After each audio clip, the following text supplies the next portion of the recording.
It's a video. All right, we got my man Jared Flash Gordon, UFC fighter. By TKO, Jared Flash Gordon. One of my first blue belts, I think. Yeah? One of my first blue belts, old school. We're talking 07. I think we started training together. We were both 19 years old, running the streets like wild animals. We did jiu-jitsu, we did MMA, we did extracurricular, but we always were winning. Now we're gonna do some MMA stuff. We're winning a lot.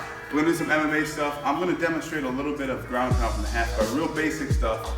Ironically, we have a pro UFC fighter with some basic stuff today, but we're gonna start from the half guard position, so I'll have Jared down the half guard.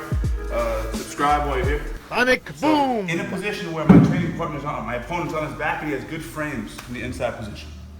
Now we'll assume he has a cross frame with his far side arm.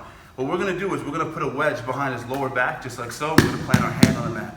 From here, my left hand is gonna navigate to the inside position, and I'm gonna take a reverse crossface. Or my left forearm goes across Jared's clavicle, and now we start the process of driving our head towards his shoulder. And it won't be easy, because he'll be giving you tons of resistance, but towards his shoulder. It won't touch his shoulder, but towards his shoulder.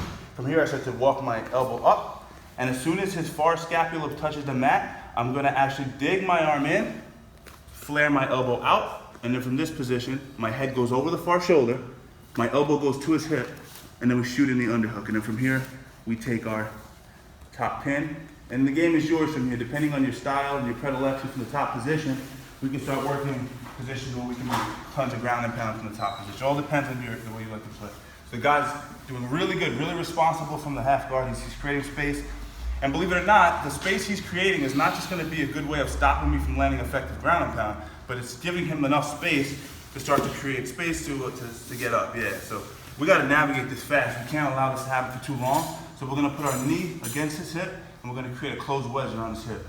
We put an added wedge behind his lower lumbar, so now when he tries to move his hips away from me, it's really, really tough. It's gonna take a lot of energy, and it's very low energy for me to keep him here. From this position, we pummel inside, we go reverse crossface, we start to roll our training partner's scapula to the mat.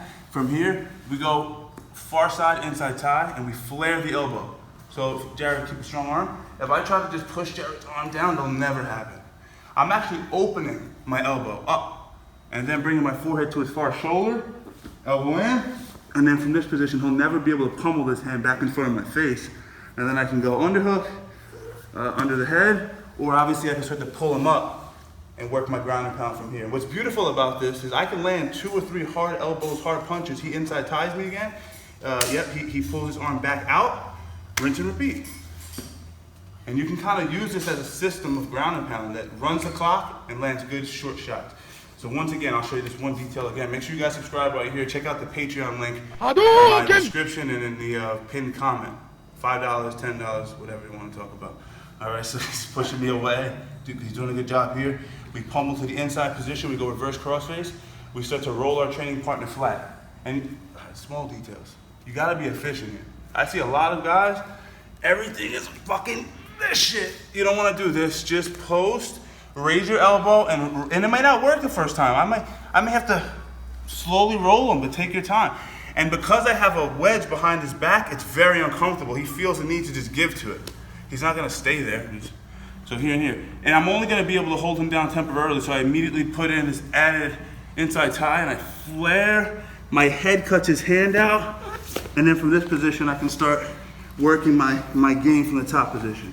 That's number one. Number one is the use of a reverse crossface from half guard to get to an inside tie on the far side arm.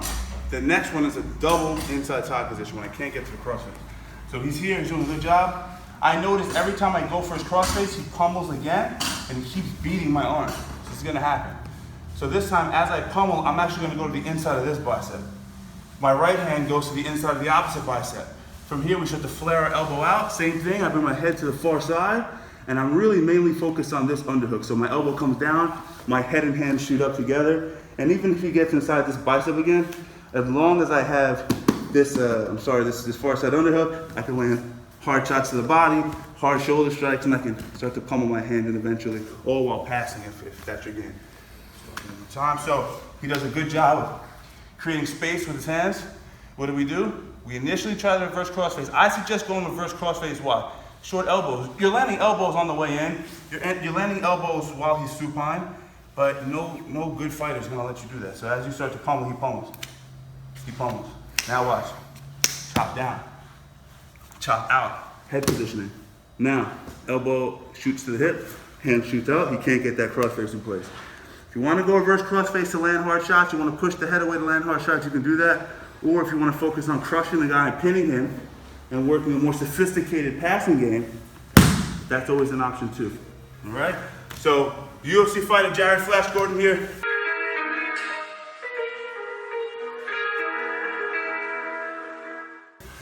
You have anything coming up, Jared? No, hopefully late November, early December. It's looking like at this point. Beautiful, beautiful. So you'll see him. Follow him on Instagram at Jared Flash Gordon.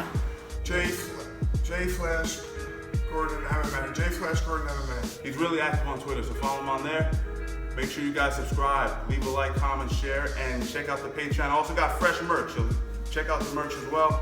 That's going really, really well. We got Strangle Gang merch, we got the traditional, you see that logo, we got that on t-shirts. We got that on a champion hoodie. Phenomenal, really good stuff. Formalities. Subscribe, thank you guys.